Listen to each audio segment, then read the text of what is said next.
aanu ku bilownay maanta waxaa magaalada Muqdisho dib loogu celiyay 10 tahriibe oo Soomaali ah oo muddo ku xanibnaa dalka Liibiya. wafdi ka socda dawladda Soomaaliya oo muddaba ku sugnaa dalkaasi ayaa iyagu gacan ka geystay sidii dadkan dalkooda dib loogu soo celin lahaa. wariyahayaga magaalada Muqdisho Xasan Kaafi Qoyste ayaa warbixintan noo soo diray. maxaabiis Soomaaliyeed oo tiradoodu gaarayso 10 qof kuwaas oo ragga loo yaqaano magafayaashu ay ku haysteen xarumo qarsoodi ah oo ku yaala dalka Liibiya ayaa maanta laga soo dejiyay garoonka diyaaradaha aadan cadde ee magaalada Muqdisho. maxaabiistan oo ay wajiyadoodu ka muuqatay diif iyo dandarro culus ayaa waxa garoonka diyaaradaha ku soo dhaweeyay xubno ka tirsan golayaasha kala duwan ee dawladda oo uu horkacayay ra'iisul wasaare ku-xigeenka Soomaaliya Mahdi Maxamed Guuleed. maxaabiistan ayaa waxa garoonka Muqdisho keentay diyaarad ay leedahay Turkish Airways waxaana halkaasi saxaafadda kula hadlay ra'iisul wasaare ku-xigeenka Soomaaliya oo ka warbixiyay dadaalka loo galay soo deynta maxaabiistan. waxaynu maanta ku guuleysanay in 10 xubnood oo kamid ah oo qoys iyo isugu jira ashxaas kale laga soo kaxeeyo laga soo furto alxamdulillah rabbil caalamiin si nabadgelyo ahna ay u yimaadaan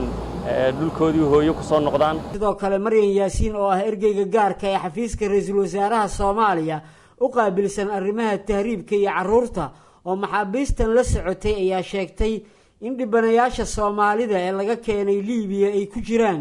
dad koonfurta Liibiya lagu haystay muddo 3 sano ah oo maanta fursad u helay inay ku soo laabtaan dalkoodii hooyo. dadkan maanta aan keenay waxay ku sugnaayeen magaalada Tripoli waxayna ahaayeen dadkii magafaha gacanta ugu jiray waxa maanta inala socdo dad guryo oo magafayaal maamulaan oo magaalada Kufra